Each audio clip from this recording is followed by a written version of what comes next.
Some people get wiped out, others walk away with more than they started with. Same crisis, same moment, different outcome. So what makes the difference? It's not luck, it's not a secret tip from a billionaire, it's position. And in a collapse, position comes down to a few simple principles that repeat every single time. I'll show you exactly what those are. But first, you need to understand what a collapse actually feels like. Because it doesn't start with tanks in the street or buildings on fire. It starts with a Tuesday. You wake up, your phone works, your bank app loads, your balance is still there. You send a routine transfer to pay a bill. Pending, you wait, you go make coffee, come back, refresh, still pending. You tell yourself it's just a glitch. It usually is, until it isn't. You call a friend. Hey, is your app working? They laugh it off. Probably just maintenance, man. Don't be a conspiracy theorist. Go watch the game. You hang up. You want to believe that. You need to believe that. Because the alternative is a dark room with no exit. But in the back of your mind, a thought starts to rot. What if the exit is already locked? You check the news. Sports, celebrities, weather, nothing. No one is talking about the pending screen in your hand. And that's the first rule of collapse. The truth is never broadcasted. It's whispered. The next day, you head to the ATM. Temporarily unavailable. You try the one across the street. Same message. Now there's a line. People staring at screens, quiet, confused. One guy walks away shaking his head. That's when it starts. Not panic, not yet. Just a quiet, cold realization. Collapse doesn't explode. It leaks. It starts with a system error, a restriction no one explains, a try again later. Then suddenly, everyone is trying to do the same thing at once. Get out. And by the time it's obvious, it's already too late to move. Principle 1. Debt is a noose, not a tool. In normal times, debt looks manageable. It's a monthly payment, a line on a spreadsheet. But in a collapse, debt doesn't care about your long-term strategy. Imagine two farmers, same land, same weather. Crops fail. Farmer 1 has no debt. He owns his dirt. He's frustrated, but he's calm. He waits for the next season. Farmer 2? His phone is buzzing. Final notice. He calls the lender. Look, the crops failed. I just need one more month.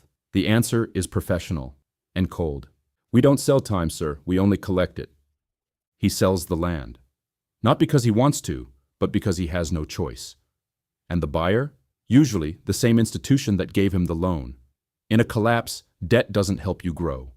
It decides the exact moment you lose. Principle 2.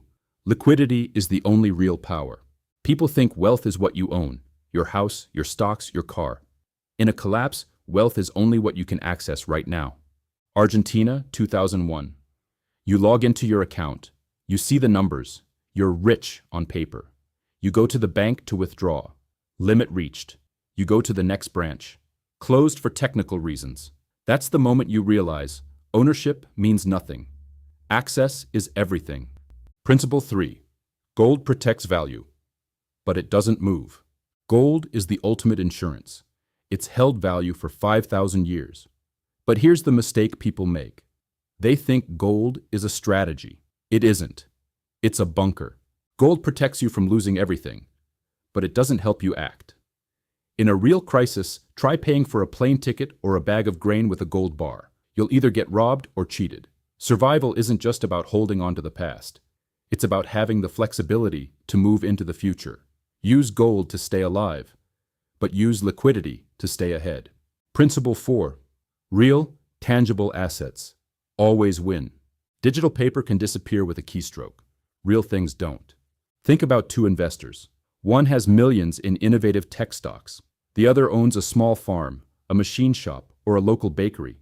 In normal times, the stock guy looks like a genius. Then the grid flickers, the markets freeze. He tries to sell, no buyers. He refreshes his screen. The number is still there, but it's a ghost. You can't eat a chart. You can't trade a digital promise for a gallon of fuel. Reality always wins. If it doesn't produce something people need to survive, it doesn't protect you. Principle 5. Skills are the currency of the broken world. After World War II, in the ruins of Europe, money meant nothing. People were using bundles of cash to start fires for warmth. But a mechanic? He was eating. A doctor? He was safe. A person who knew how to grow food, they were the new elite. Why? Because skills don't inflate. They can't be seized by a bank. They can't be pending on an app.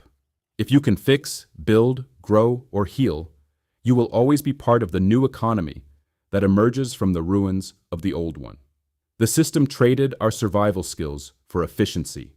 In a collapse, efficiency is a death sentence. Capability is life. Principle 6. Network is your real net worth.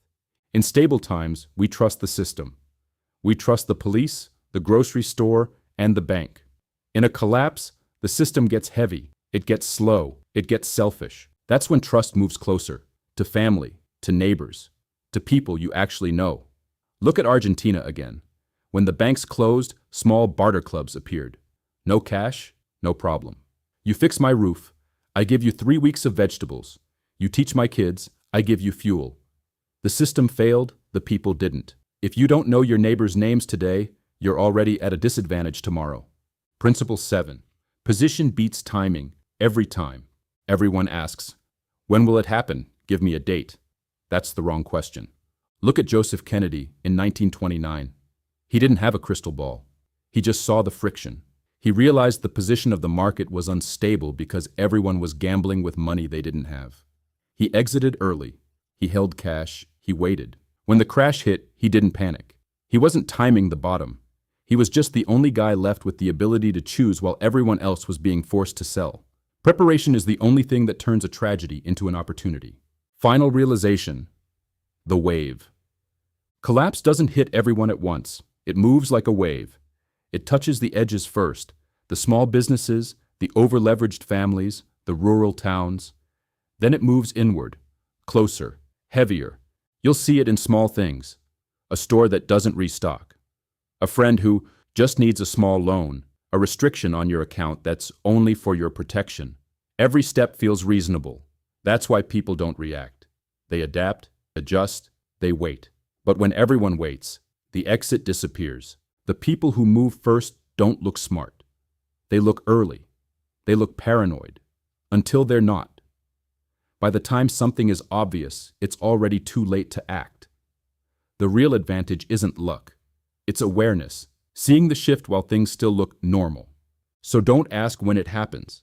Ask yourself, if the wave was already at your feet, would you even notice? Because the worst position isn't losing money. It's losing the ability to choose.